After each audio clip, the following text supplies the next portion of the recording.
গ্রাম্য পরিবেশ। ছোট্ট একটি বিকেলে মাঠের পাশে জঙ্গলের ভিতর একটি জাদুর আম গাছ আছে। মিমি ও টুটুল হেঁটে আসছে। মিমি, শুনেছিস জঙ্গলের পাশে একটি গাছ নাকি কথা বলে? আরে গাছ কথা বলে আবার? সেটা কি মুভির গল্প নাকি?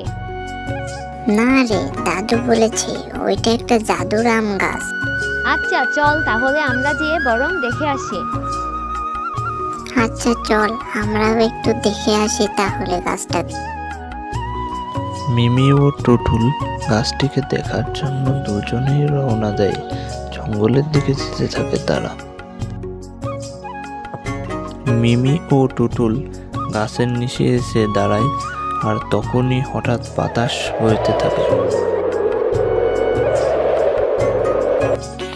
বন্ধুরা, পরবর্তী পর্ব দেখার জন্য ভিডিওতে লাইক দিয়ে কমেন্ট করুন আর চ্যানেলটিকে সাবস্ক্রাইব করে বেল বাটনটি অন করে রাখুন সবাই।